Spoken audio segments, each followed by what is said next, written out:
I'm going to now introduce our first speaker. Roxy has over 11 years experience as a coach and trainer within the learning and development sector. Last year, after having worked as a L&D business partner for a national charity, she set up Apex Mindset, which is her company, to deliver bespoke training, coaching, and personality profiling services to both individuals and businesses, large and small. She is passionate about human behavior and personal development and how we can create better outcomes. So over to you, Roxy. Thank you.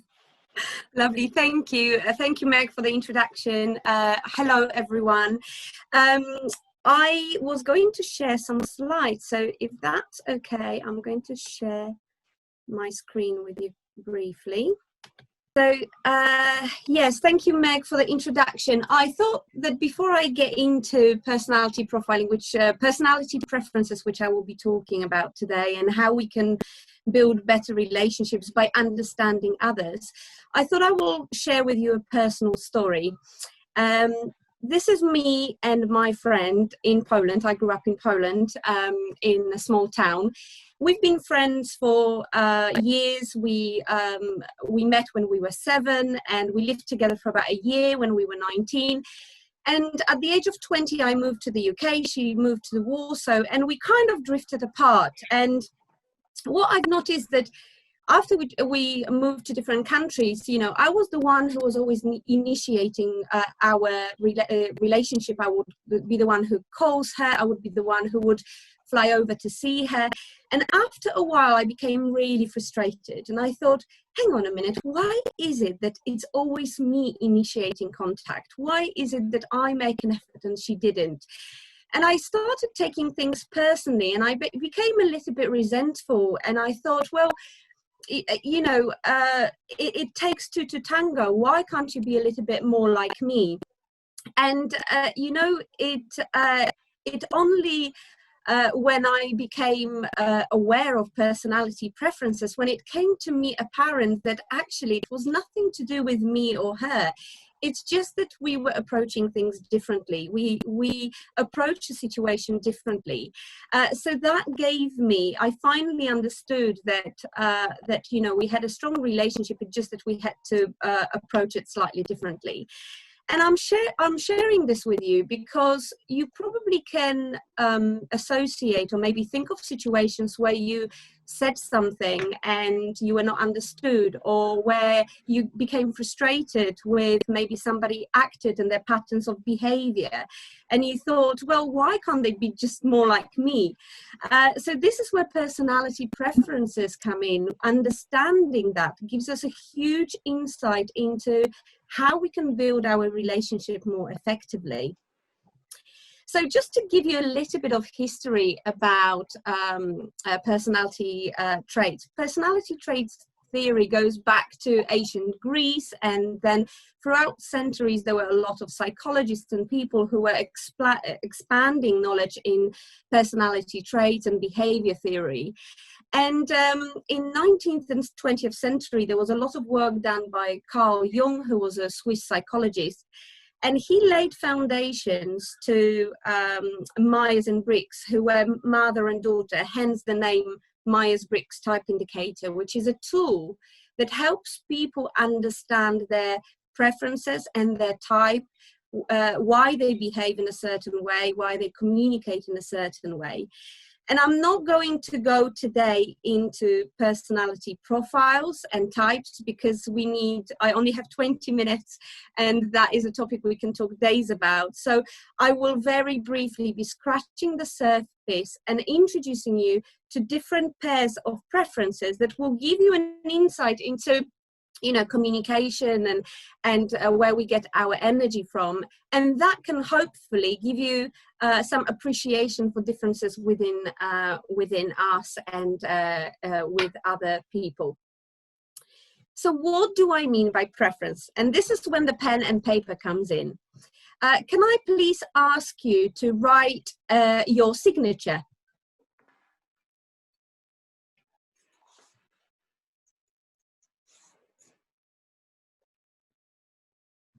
I can't see everyone, but I assume that you've done it. So now I would like you to do the same, but with your opposite hand.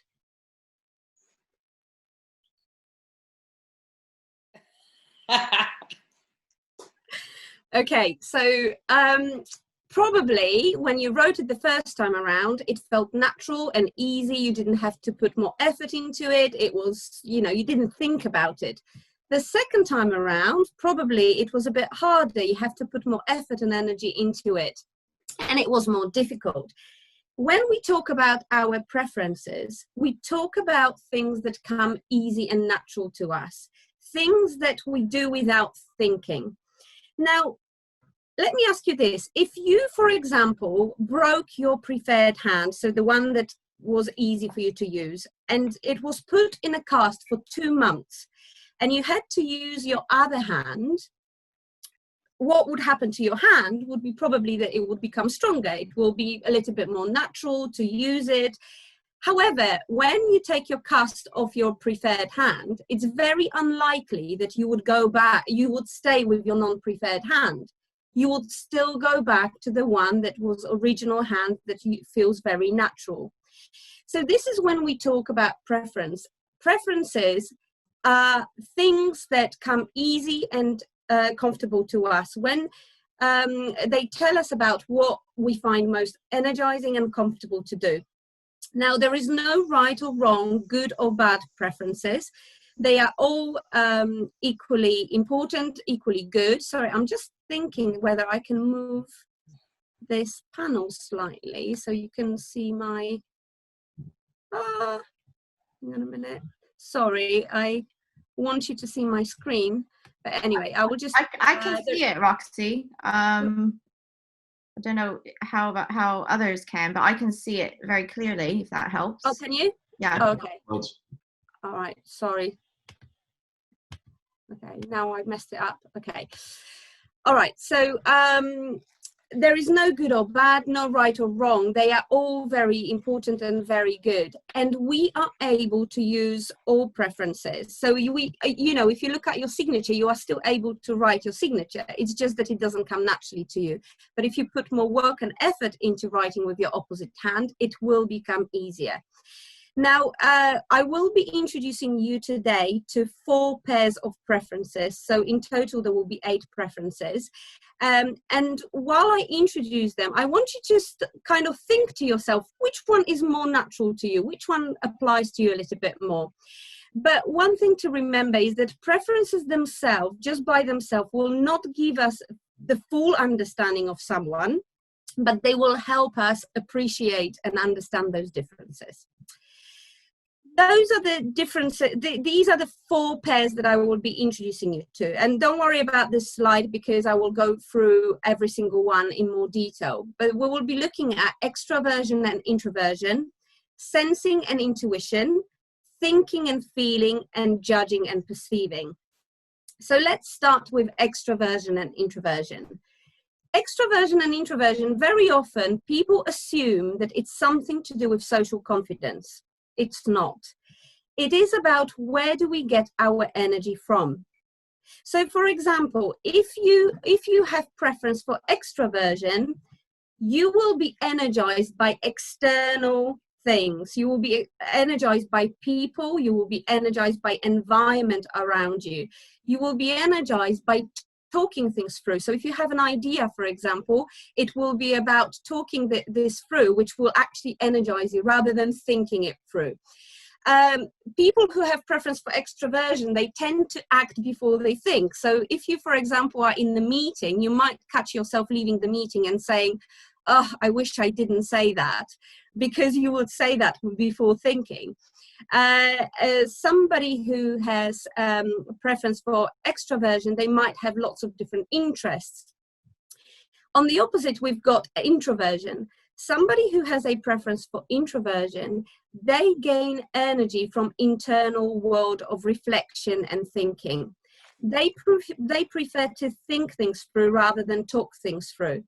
They will prefer to take a step back and not be in a spotlight. They would prefer to observe. And, if you, for example, are working in a team, let's say, and you have,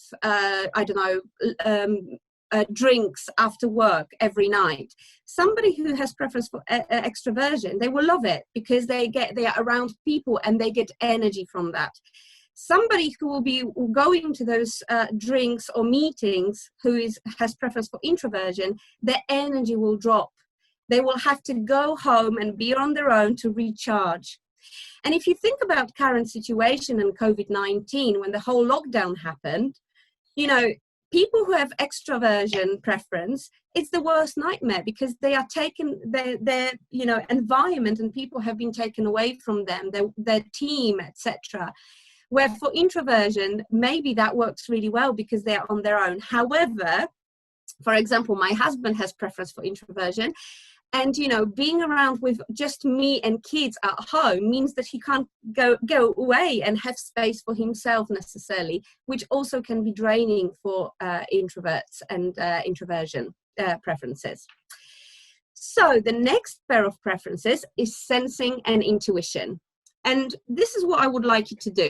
Have a look at your hand. Put your hand in front of you and pay attention to the lines on your hand, okay? Have a look at your hand. Just put it in front of you and have a look at the lines on your hand. And notice what happens to the background, okay?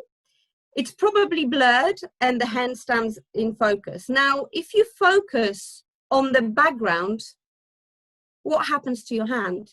It probably gets blurry. So whatever you put focus on will be in your at the front of your mind. And with sensing and intuition, people who have by the way, sensing and intuition is about what kind of information do we like to use. So if you think about your hand, people with sensing intuition, they like to use information that is in front of them. They like to use facts. They like to use things that are real and concrete. They will be using their 5 senses. So they will be looking what's in front of them. The background behind them will be all blurry. So they are not looking at the bigger picture.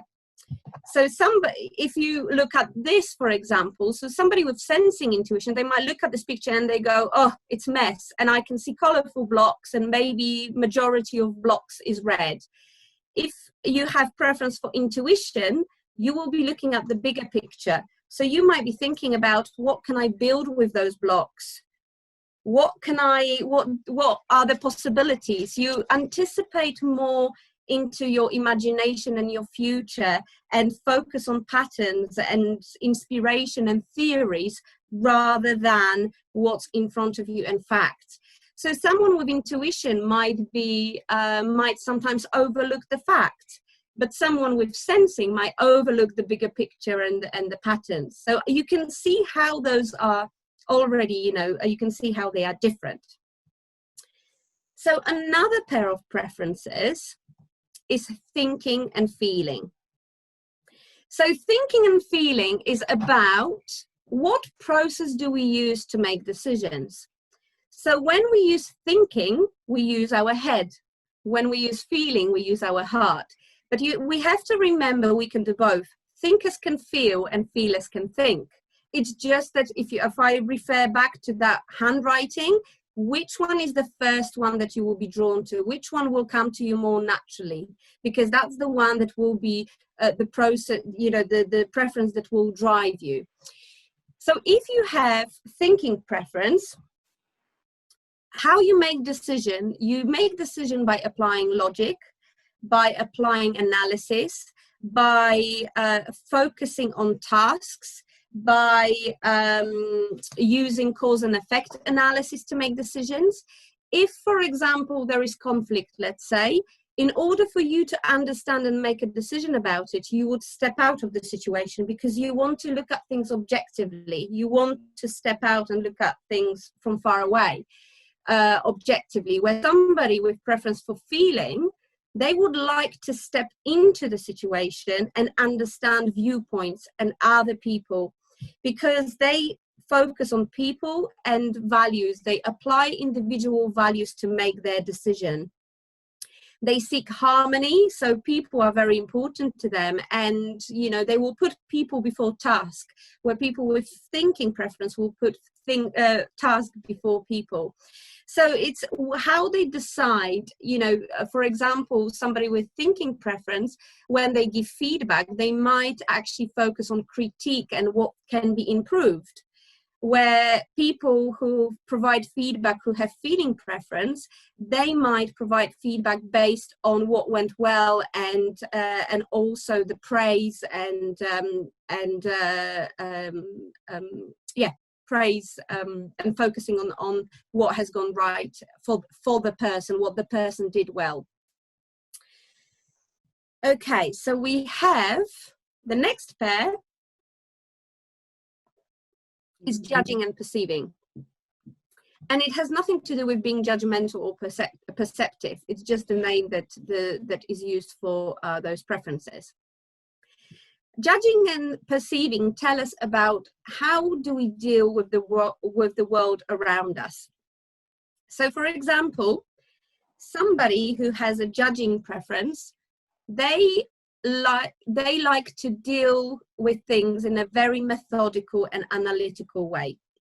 They like to live in a controlled way. Their lives tend to be very structured, well organized. They are very good with, they know what will happen. If you look up their diaries, the diaries are probably all organized 2 months in advance. Now we are in lockdown, so maybe holidays is not an option, but, probably those kind of people with judging preference will be thinking about, my holiday next year, and they probably will already have planned about where they will go, what they will see. They might even have bought their tickets to go and see to a museum that they will visit. So they tend to be very good and organized. And if they have a plan, and this is where I am today, and if you look at this picture of the road, this is where I am. My destination is in front of me. I know where I'm going. I know how I will get there, and I will follow the easiest route that I can take. Now, people who have a preference for perceiving, this is more about their road. They like to go with the flow. They like to be spontaneous. They want to act in a way that it's not controlled. So they know where they need to go. They might know their destination, but they will probably change their mind about the route that they will take because another route might be more exciting. They like to keep the options open. So, for example, when you try to get them to plan something, they tend to be a little bit reluctant to confirm things far ahead because there might be something better that will come across and that will happen. So they like to live in a much more flexible way, and they are very good at acting on pressure because when the pressure comes, they actually are energized by it. Where, for example, for somebody who has a judging preference, they will pressure, and last minute changes that are not planned will probably freak them out. So that's something to bear in mind.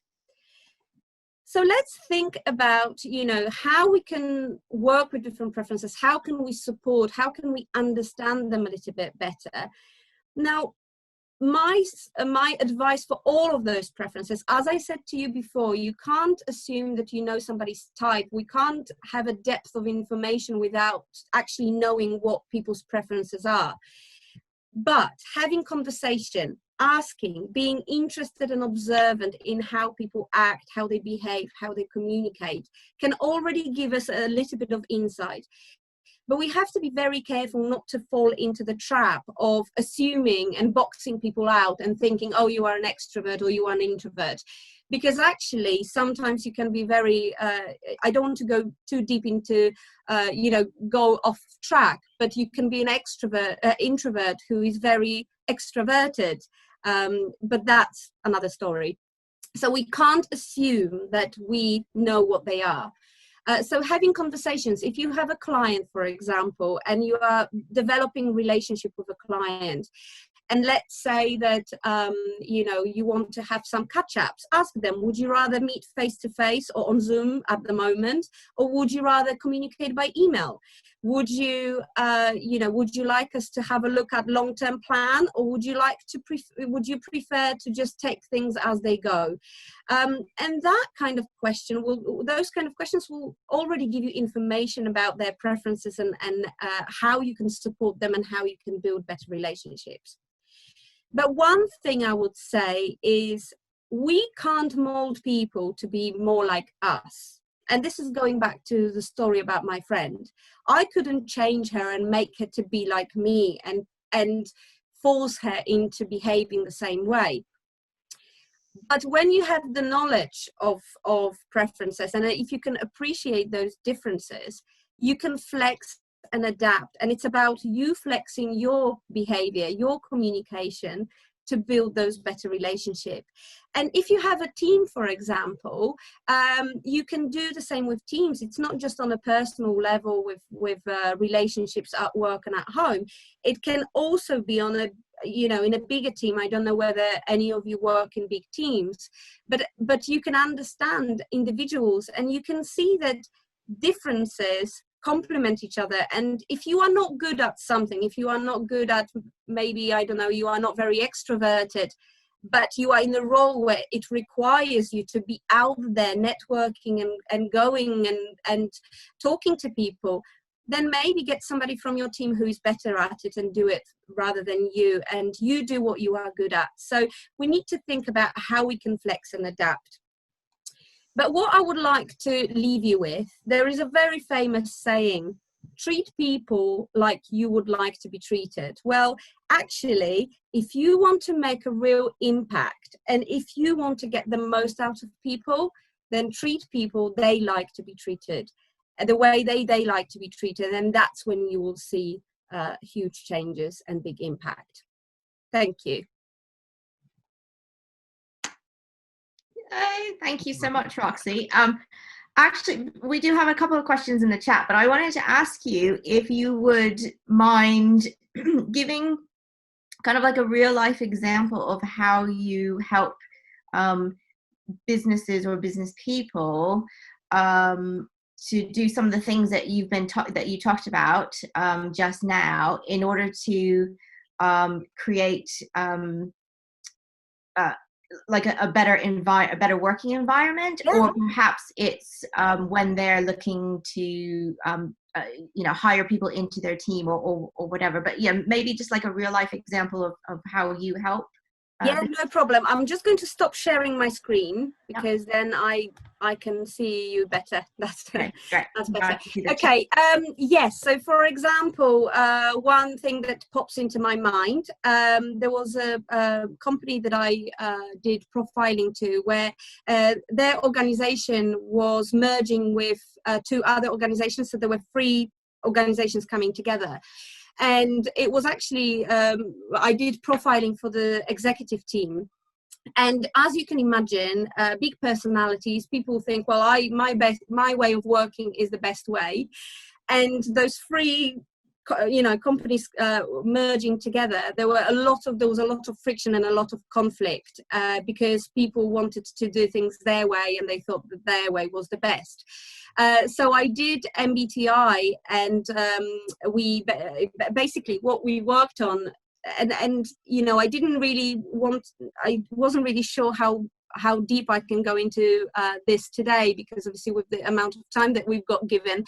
But basically MBTI, as I said, it's a tool that helps to understand you a little bit better, your communication style, your strengths, your weaknesses, your leadership style. And it's a report that is written about you. I'm giving you like very big overview there. And that report can give you your best fit type. And that's when you know how somebody is, how somebody likes to work. So, what I've introduced you to, those preferences, are ingredients for a cake. But if you put them together and you bake, and, I use analogy of ingredients. If you put them together, you can create a cake. And that cake is the preference. Once you know what that is, you can then think about, okay, well, if I know how this person works, what do I need to improve? What do I need to change? How where are areas for improvement for myself to be a better leader, to communicate better with my team, to support them more effectively, to create more impact, etc., etc. So the team has done their profiling. They came together. They did exercises to improve their understanding, but also appreciation that, me and you are very different and we work differently. How can we work collaboratively better, and how we can pull on each other's strengths to get the best outcomes? Does that answer your question? Sorry, I can't hear you. I'm muted, Meg. Sorry, I was talking away. Yeah, no, that was really helpful. Thank you. I'm sure other people found that really helpful as well. Thank you so much. We do have a few questions. Yeah. Actually, a couple of people have been putting in the chats what they are in terms of the Myers-Briggs. Yes. Does anybody who put something in the chat want to unmute themselves and share that and tell us what that actually means? I mean, you don't have to. I'm just going to put it there. It might be, that would be great. Useful to talk about that. Would anybody like to do that? I'm happy to. Maybe okay. So I think when I'm listening, I think I come out as an extrovert, but I think you said, Roxy, these are like continuums. So you can be close to the middle, or you can be really one way or the other. Yeah. So I tended to be more of an extrovert, and I was the sort of the end, sort of the bigger picture. So the sort of strategy side of things, I do detail, but it's not my natural tendency. Thinking over feeling. So I tended more to be the thinking in your head type of person. But again, I think it is sort of taking these on board. But as Roxy said, they're using them as a guide and not a sort of Bible of how you should treat people and put people in little boxes, because it doesn't really work like that. And in fact, the J for me, I think I was on the cusp of a J and a P. And whilst I like to be organised, my life is often quite chaotic. So I think that P and that J could fluctuate actually a little bit. Mm-hmm. And I just to give you a little bit of insight as well. If, for example, myself and you, we were the same type, it doesn't necessarily mean that we are the same. Because, if I refer back to the cake analogy, right? If we were going to bake a cake and we had the same ingredients, and you had 100 grams of flour and I had 200, you had 50 grams of sugar and I had 100, you had, you get the idea. You had different amount of ingredients. If we put together the cake, it still would be a cake, but it would taste very different. And what happens if you really, really delve deeply into type, and that what is called in MBTI terms, it's step 2. So going deep into the type to understand not just the 4-letter combination, but going much deeper. And I offer that as well, because what you do under each letter, you have 10 different behaviors that you can associate with that. And it's about when people are on a cusp and they think, oh, but I'm this, but I'm also that, and they are confused. That's where you can go deeper and unfold that.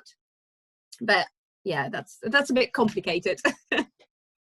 Great, thank you. Just out of interest, if anybody wanted to do the Myers-Briggs test, how would they go about doing that, Roxy?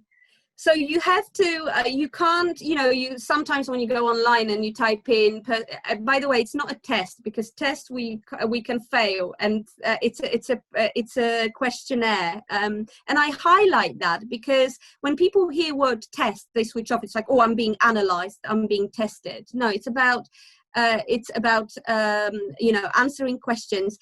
You might get some free versions like that will ask you 5 questions, but you will get literally that much. If you really properly want to do it the way it should be done, it will be only done by people who are qualified to do it. So they have to be practitioners. If you are interested, you can get in touch. As I said, I offer MBTI step 1, which looks at the 4 letters, and I offer step 2, which goes really deep into the type. So if you really want to understand the nitty-gritty of your personality, then you can do that as well. But yeah, you can contact me, or you can go, there is a company called Myers-Briggs Company, they offer that as well. So they have different consultants that can do that. But when you have, it's not just about having your questionnaire done and having your results. It's also about talking through your results to understand whether they agree with what has been reported on the on paper. Okay, cool. Thank you. Okay, I'm going to read out some of the questions now. Question from Sophie. With judging and perceiving, are there grays between them? Well, I will go back to the writing your signature.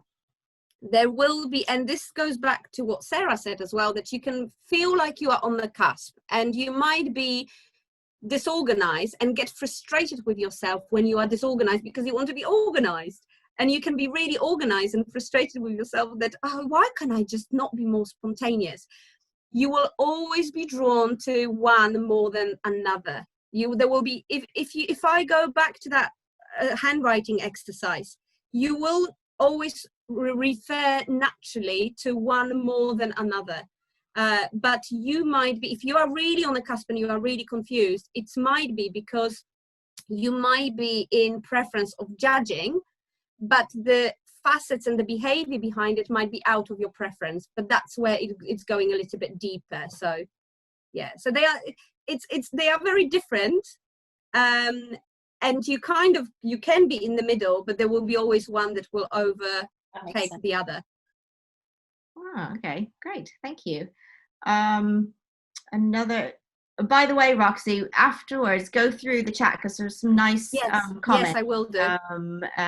For you as well. So there's another question from Rachel. She says, so interesting, thank you.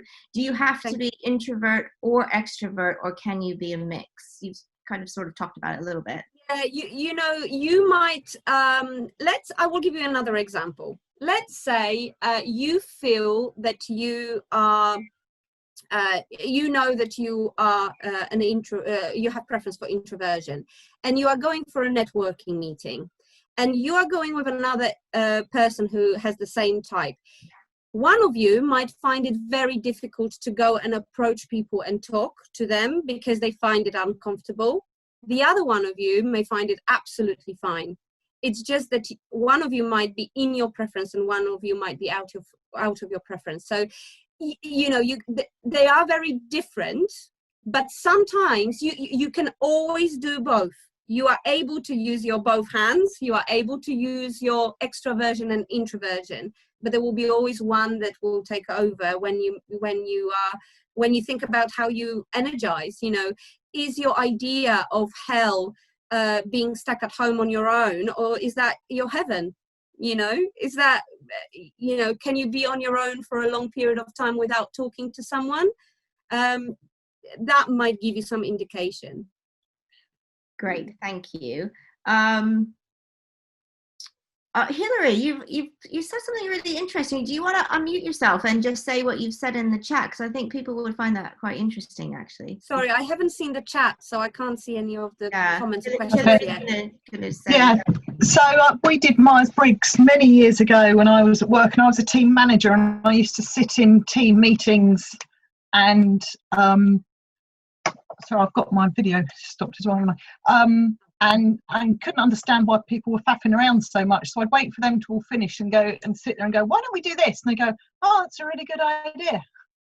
And I always found team meetings really difficult because people would talk about stuff like forever. And I'd just go, let's do this. And finding out I was an INTJ was like, oh yeah. And it helped me because I always felt a bit odd because I didn't say much in meetings. But now I knew why. Yeah. And so I started to use that and feel more confident with it, and it was just brilliant because I can just go do this. Yeah, exactly. And that's what I mean. It can save us years of frustration when we can understand how that actually it's not us. There is nothing wrong with us or other people. It's just that we are different. And like some people who want to get on with things, they will be sitting in those meetings going like, oh my god, why are they chatting about how was their weekend for about 15 minutes? Well, we've got a meeting that we need to get started. But for other people, that conversation and that relationship building is absolutely crucial. And it's finding the balance of like, okay, well, you know what, I need to be a bit more understanding that actually that's what they need. If I have a team that if I'm a thinking type and I have 9 people who I'm managing, for example, and 8 of them are feelers, well, I need to change, because I can't change 9 people, but I can adapt, because I know that if they have a chat, I will get more out of them, rather than trying to get them, come on, let's move on with whatever we need to move on. And yeah, definitely I'm on the borderline on the thinking and feeling. But interestingly, there's an INTG Facebook group.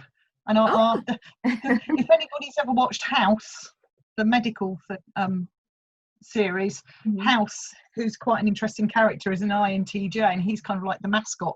I don't think I'm that extreme. That's what I'm going to say.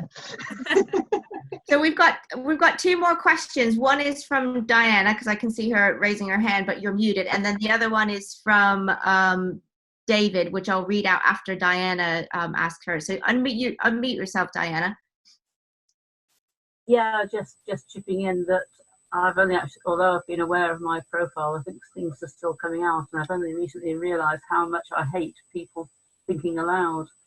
You know, when you're thinking of a way to make something happen, and they just chuck around all the silly ideas and the potential ideas, and I find that very difficult. Yeah. Okay, so we've got another question. I think this will be the last question, then we'll move on to Sophie. Question from David. He says, do you have a technique to quickly understand someone's preferences when you talk to them? For example, are there any key questions you ask them so you can see how they respond? Great question. Okay, very good question. So, you know, earlier on when I was introducing you to different personality types, personality preferences, sorry, each pair of preferences had a question. So, for example, extroversion and introversion is about where do you get your energy from? It's not about social confidence, it's about energy. So, for example, if you want to work with somebody, you know, and you want to figure out whether they have extroversion or introversion preference, you could ask them, how do you want to work together? You know, do you want to meet up? Do you want to, for example, extroverts will pick up the phone or meet face to face over an email. And if you get emails from people where you are picking up the phone and they never pick up, but they will reply to an email, you think you probably have a good indication that you might be dealing with somebody who prefers to deal over the email. So you go with what they give you. So you respond to the way that they act and they behave. But to answer your question, asking them is the best thing you can do. Having conversations, being interested, because we can't assume that we can get it wrong. If we ask, if we just assume, we can get it wrong. But if you ask them, how do you want to work together? How do you want to structure our meeting? Do you want to have a structure? Do you have, do you start your meeting with a plan of what will be covered? Or do you want to keep it quite open? And if they say that they want to keep it quite open, that's your indication, okay, they like perceiving preference. So they want to be spontaneous and flexible and work that way rather than having everything A to B structured. So it's about conversations and asking those questions that, I can put them down in, later if that would be helpful. About each preference has, a description of what does it stand for. And if you focus on those, then that will give you a good indication of where somebody might be. I hope that's helpful. Great. Thank you. Thank you so much, Roxy. Very good. Very good. Thank you. You're welcome. Okay. If you have any, guys, if you have any questions, if you want to find out more, if you want to, find out more about step 2 as well, if you've already done step 1, then do get in touch and we can take it there. And also, this is being recorded and will be put up on YouTube afterwards. Okay. So if anybody wanted to revisit it and watch it again, then you're very welcome to. And that's thanks to James for doing that afterwards. So thank you very much, Roxy. Really, really very fascinating. Welcome.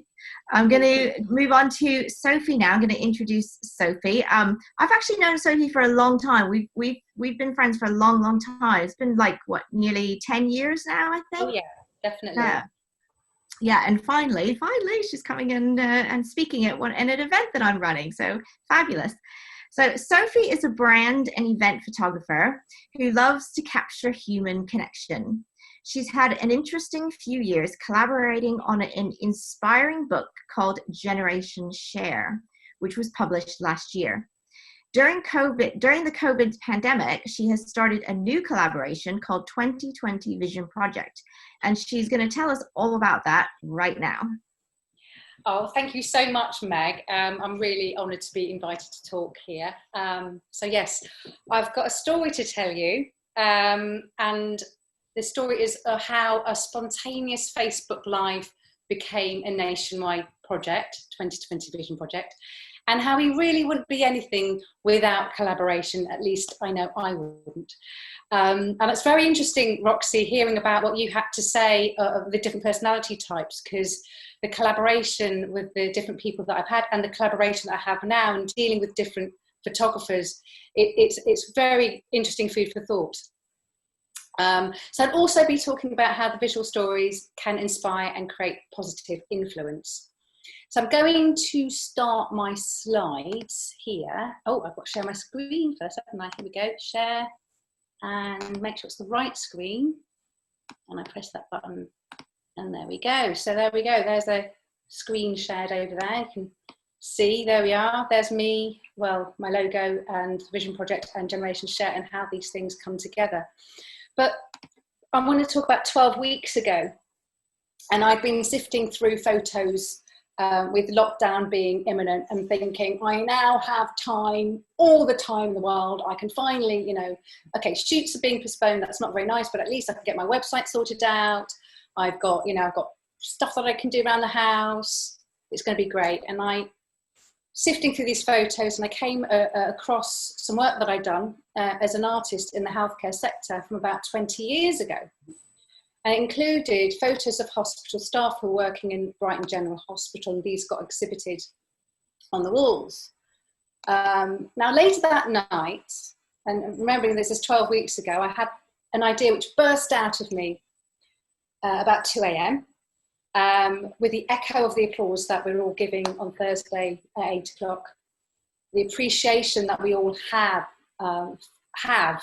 for healthcare in general. I couldn't sleep, and I envisioned a beautiful tribute of portraits of healthcare workers across the UK. Well, what I decided to do was get up in the morning and start a Facebook Live, and thought, you know, I can't do this on my own.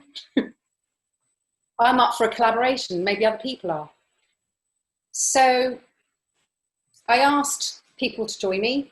And over the weeks, I accumulated 100 photographers nationwide to help create a tribute to healthcare workers behind the masks. So the concept is no masks, no hospitals, no institutions. This is the people behind the masks. Now, I couldn't do this alone. And very, very, very luckily, I had Annie Mary. Annie Mary contacted me when she saw the Facebook Live. She's a photographer and videographer who founded a charitable organisation in Brighton called Horizon, and it's dedicated to providing film and photography workshops for people in recovery and addiction. We met on a shoot a few years back. This is us at the end of the shoot. And we kind of, when we met each other, we kind of like felt, ooh, want to collaborate with you, but how, I don't know. So anyway, she said she was always looking for something so that we could collaborate, and when she saw the Facebook Live, she thought, that's it. So we had this phone call. It was all very exciting, and that's when we named the idea 2020 Vision Project. It was a very exciting conversation. So these are a selection of our photographers. These are all our photographers. I think there's a couple that actually haven't gone on the website yet, so I just pinched these from the website. It's been a real honour. We've got lots of award-winning photographers on board, but I'm going to get to that a little bit later, because I wanted to say this. Would this have happened if I hadn't have had a previous collaboration. And this is where I introduce this wonderful woman called Benita Matowska, a good friend of mine, and a woman of generous spirit. She's very, very passionate about sharing. She's a world-leading speaker on the sharing economy, and she has this passion to create global change. So when she came to me in 2016 and asked me to join her on the creation of this book called Generation Share, which, you know, you don't know what that's going to look like, you know, this concept, you know, but the idea I loved, and this is where the spontaneous bit comes on, Roxy. You can see where I lie in that one. It's like, yes, I'll say yes to it. I'm not thinking about the journey and what's it going to entail and how it's going to be involved and what the order of it's going to be. I just said yes. So over 3 years, we met, documented and photographed over 200 change makers. And it happens to be our official anniversary. It was yesterday, on the 17th, that the book was launched by Policy Press. And there we go, there's a bit of the book. And here are some of the change makers in the book. It wasn't until people started to hold the Generation Share book in their hands that I realised the power of positive storytelling. The many book launches that we went to, we had people overjoyed and sometimes in tears when we were going through the book. They were saying that it was wonderful to have this variety of strong, positive human stories in front of them. You know, our news often gets kind of overpowered by dark, upsetting storylines. And when with Brexit that was going on, it was actually quite hilarious because Brexit was going on. Then we had the Trump situation, and we had people saying, this is like anti-Brexit, anti-Trump, this is like the antidote. So, we can be forgiven for believing that the world is a dangerous place when we look at news items, because it tends to be an overwhelming amount of negative stories, and it shows very little kindness in this world. So from my own personal experience, though, I don't think that's true. The people that I meet there's so many kind people that I meet, and it's something that I like to draw out in people, especially in a photo shoot. Anyway, it's wonderful to have been part of this book project that is giving people inspiration and ideas to create change. And that was the idea, you know, to inspire, to have positive stories, to kind of, so the person can look through and go, I can do something like this, or I've had this idea and I can push it out. And in terms of that, for me, Generation Share has been a life-changing experience. Meeting so many inspirational people made me feel like I wanted to step up my own game and start something meaningful myself. And it somehow wasn't enough to have this inspiring book. So as I said to Benita quite recently, I don't think the 2020 Vision Project could have occurred if it wasn't for meeting over 200 change makers through the Generation Share. So going back to the 2020 Vision Project, managing this project has been an absolute bonkers challenge. Again, it's something that was it's like an inspiring idea, let's go for it. No idea what this is going to involve, because I think that if I did know what was going to be involved, as with the book project, I probably wouldn't say yes. And certainly Annie and I agree on that one. But we've learned lots about administration. We've learned so much from this project already. And we've got a website, which Annie put together amazingly. We've got a Facebook page, we've got Twitter, we've got a group with the photographers. And we've been blessed with help. I mean, the amount of people that are like going, let me help, let me help, let me help. It's just been incredible. And we got Arts Council funding. Annie thought she'd put up for a bid and then it happened. So we're very, very grateful for that, because that's enabling us to create a tribute of exhibitions across the UK, and we're hoping to have a launch. We're having conversations about a launch happening in October, so real fingers crossed for that one. So I wanted to share with you some behind the scenes shots. We've got photographers at the moment who've started taking photos of healthcare workers, so they've been booking in shoots. What we've said to them is that we can help them find people to photograph, or they can go out and find people themselves. And most of the photographers are like, no, I'm just contacting my local people in my local area, hospitals in my local area, caring institutions in my local area, and I'm going to find people This is Dave. Dave's done an amazing job. He went to Southampton Hospital.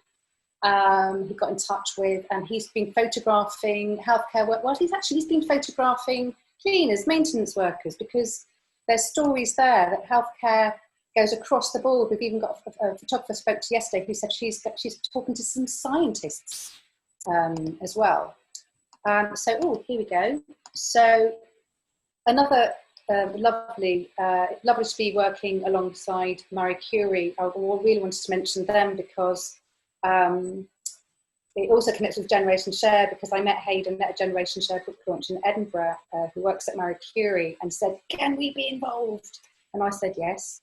Annie and I said yes. And so we can be proud to have such a reputable organisation alongside us, highlighting and recognising the exceptional work that they do. And so they've got 9 centres, 9 hospices, and so we have photographers photographing 3 each in each of the hospices, so we're quite excited about that. And we've been getting press coverage. We were on Sussex Radio, Annie and I. We've been Radio Reverb, which is all quite exciting. My heart been pounding on these interviews. But we've also, local photographers are like, well, give us a press release, let's have a go. And they've been getting press coverage in their local areas. Quite amazing. I'm incredibly grateful for that. So, what I wanted to, in terms of these stories, so obviously we can't share with you any of the photos. That will be coming up. We've got so many different varied ideas. We've said to the photographers, we want you to be creative. You're the visual storyteller. You're the person, all we want you to do is capture that human connection. And there's something about photography that's very, very powerful. When you're okay, we can all take photos, let's face it, with anything. But there's something about the portrait photographer. There's something about the connection that they create with the person that they're photographing. There's something that transmits from us all the time. We're communicating something all the time. And the photographer is capturing that connection, right? And when I've been looking at all these different portfolios across the UK, Annie and I have both been incredibly touched by the work. I love that. I love that about art. I love that about photography. I love the way that it can reach people, and I love the way that it connects. That kind of power. And that's something that I experienced with Generation Share as well, is that when people were opening the book, they felt that they were connecting with a person. And if it were just the words on its own, it wouldn't have made sense. So, aside from the visual stories that you're going to see in the months to come and the weeks to come, we asked these questions to each of the healthcare workers. What's challenged you most? And I decided I wanted to share one of those with you. So the very first time, and actually Austin Mitchell, who is the photographer behind this particular one, hasn't read this yet, but I'm reading this now to you. So most of the last 3 months have been tough, but the hardest time was at the beginning, when we knew the virus was coming, when there was very little time and limited knowledge of what to plan for. I felt like I was sitting on a bench watching the water get sucked out, knowing what would follow and what would be a tsunami. The anxiety and fear I witnessed from colleagues and felt was a massive challenge, as strong people became brittle with the anticipation of the unknown. I had put my fears aside and to be there to manage and support others, working hard to keep us as one team, taking on COVID-19 together. So that was the answer to one of the questions that we asked. So we wanted to know what challenged them. We also wanted to know what inspired them most. So here's this. Working for an independent hospice, I have witnessed the most amazing generosity and acts of human kindness. This human kindness has come in various different forms, from the selfless commitment of the hospice staff to the wider community who have been supporting us both financially, but also in ways I would never have imagined. Every day I have taken delivery of donations, which include PPE, hand gel, scrubs, toiletries, food, bands, and to keep our face masks on. Sorry, bands to keep our face masks on. The list is endless. Witnessing the generosity and love from others inspires me. So it's so touching. I tell you, I'm reading these things, and I just there's obviously more, but I just wanted to share this with you. And we also asked them, how do you feel about being part of a nationwide tribute? And I said, it's an honour to be part of this project and to represent nursing. But I also feel I'm representing the whole hospice team that I work with alongside. I have been a nurse for 21 years, and to know I will be part of this history is just doing my job, and also makes me feel quite humble. So this project has been, just imagining from this 12 weeks ago, of just imagining portraits on hospital walls. That's kind of what I was imagining. And not knowing that I couldn't do this alone. And to be here 12 weeks later, knowing I've got 100 amazing photographers who are all chomping at the bit to get these portraits out there. It's really quite incredible. We're starting to make people in healthcare visible, those people that have been really looking after us. It was a scary time. It's a bit lighter now, but those first few weeks, it's scary, and we might have a second wind of this. We don't know, but I felt it was so important to have a tribute to these people, and I'm very, very honoured to have this collaboration. For me, collaboration is incredibly important. It's something that I realise I had always wanted to put together, but it's happening now. So that's the story that I wanted to tell you. And Meg said, pop some tips there. And my tips involve not photography, which I thought I was going to do, but more about collaboration. It can only work if you trust yourself and you trust your ideas. And it also can only work if you keep your boundaries, or know your boundaries, and keep communicating. Because when you're working really closely with people, and you're really, really close with somebody, you're going to hit walls. You're going to hit those moments of where you're both incredibly busy and you're both incredibly stressed, and you can see your darkest sides. So I think for me, the success of the projects has always been and will always be, keep communicating. Make sure you're communicating through the right spots. Make sure you're saying if you're feeling a bit ugly, or looking ugly even. But that's, I think, the most important to me is communication. It's the universal solvent, and it's the thing that makes collaboration work. And certainly the thing that I need with all these photographers. I'm speaking to photographers every day, and in some cases mentoring them, and I'm loving every minute of it. So that's me. Very grateful for what I'm doing, and very grateful for speaking to you guys. So if you've got any questions, just ask. Yay, thank you so much, Sophie. Amazing story, amazing set of stories. And as you say, so important. And yeah, very, very inspiring. So we do have some questions. There's a question from Sarah here. She says, how did you choose the change makers? So this is referring to Generation Share, yeah. I think. How did you choose the change makers? What was the criteria you used? Could the change makers be an annual? You can never have too much positive, and it would be a nice alternative to the annual rich list. Yes, I agree with that. An annual. Sarah, do you want to elaborate? Yeah, like every year. So you know how you have annuals, like an annual. We don't hear that word.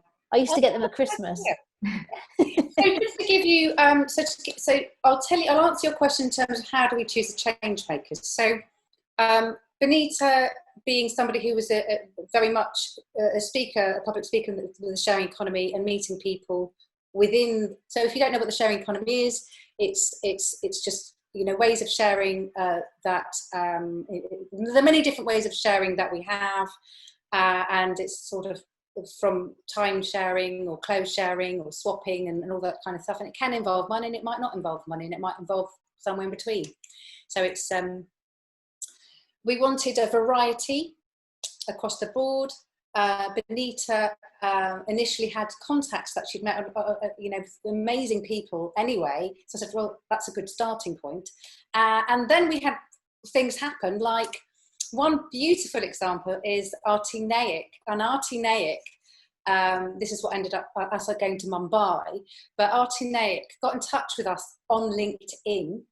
We did a crowdfunding campaign initially to say, you know, putting money together so we can travel and tell these stories.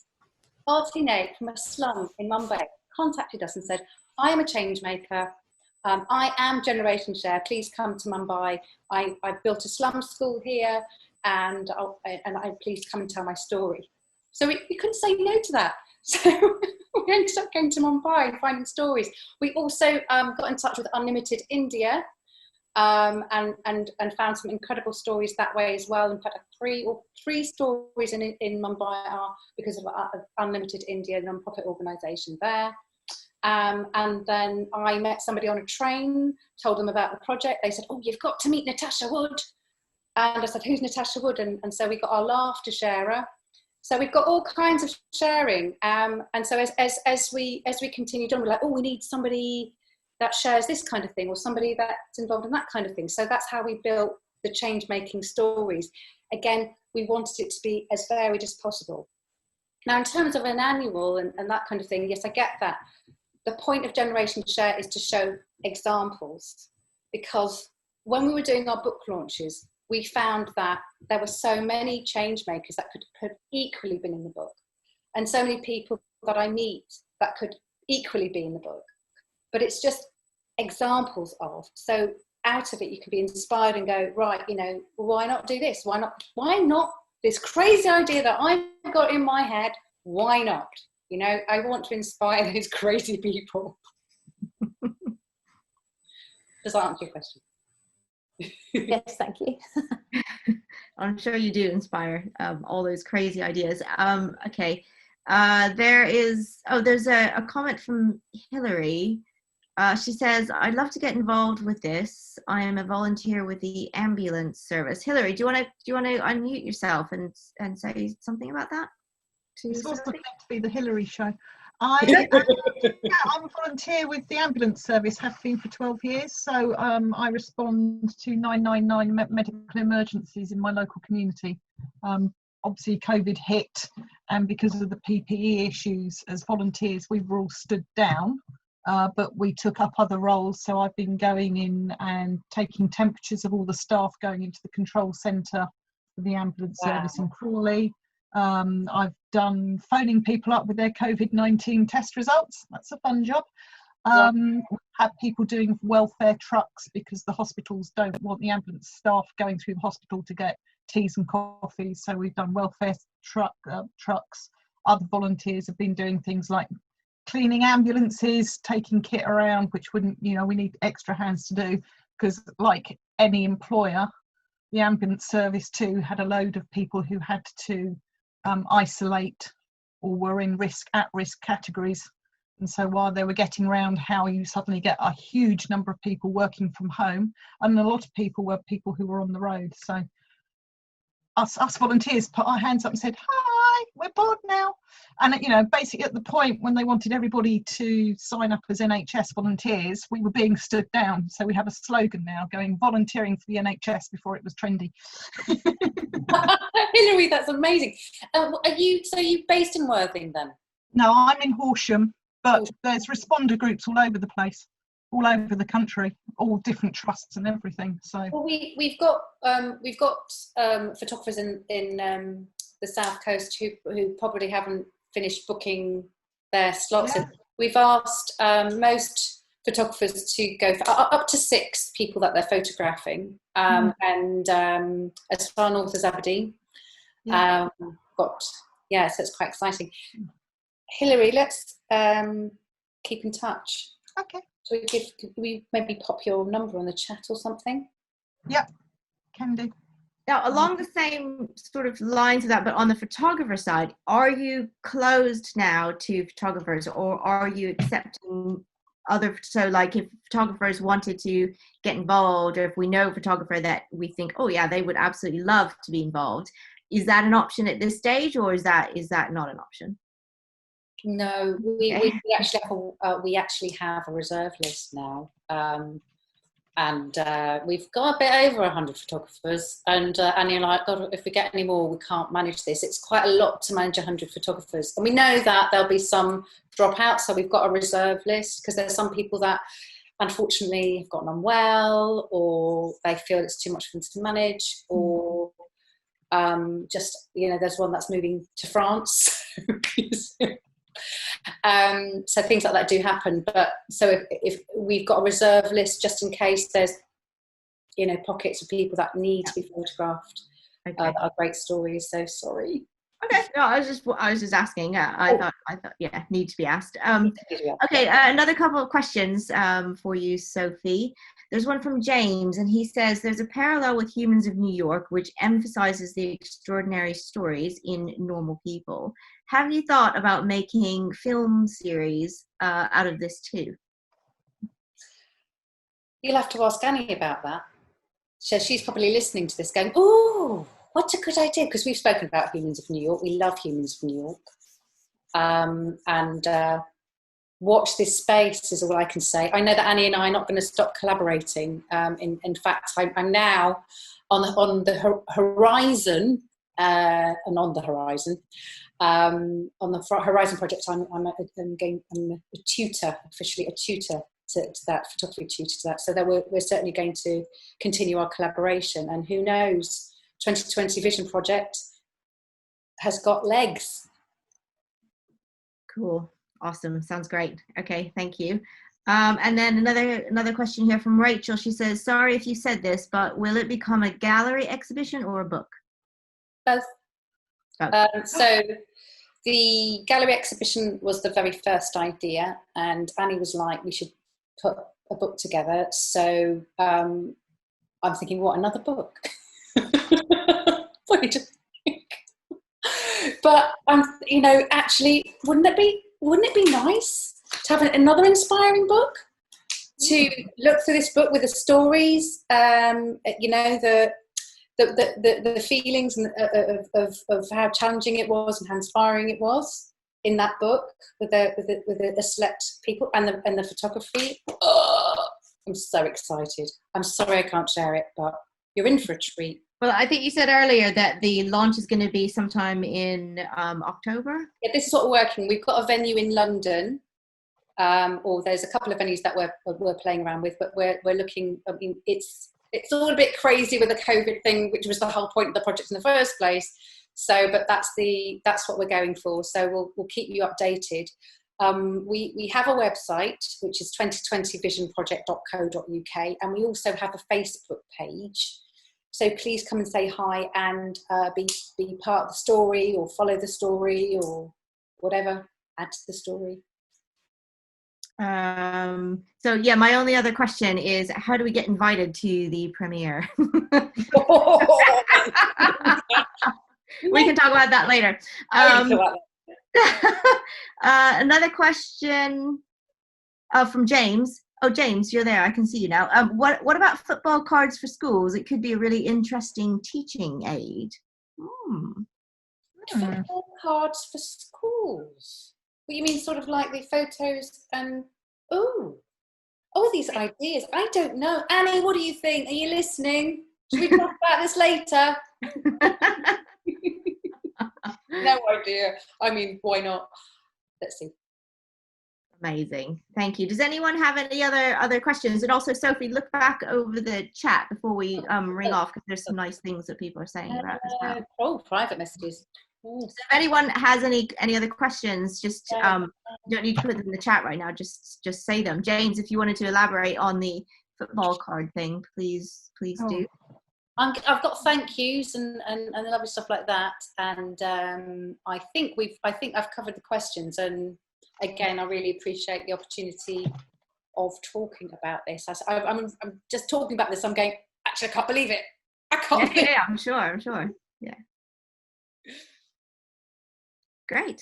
I'll just add that I suppose I'm the sort of person who I hear an idea and I suddenly have 10 more, but and I suppose it's what I do for a living, but I just thought that to actually make a sort of lasting legacy for the next generation, if kids in schools were actually taught about this, almost in a historical context of what's been happening in their childhood, it could be a really interesting way of actually getting a bit more change.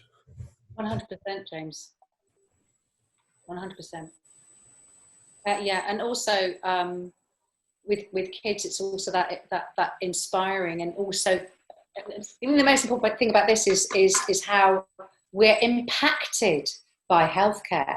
It's so important to us. I so appreciate the NHS. I so appreciate healthcare. I think about family members that have needed to go into hospital for whatever reason.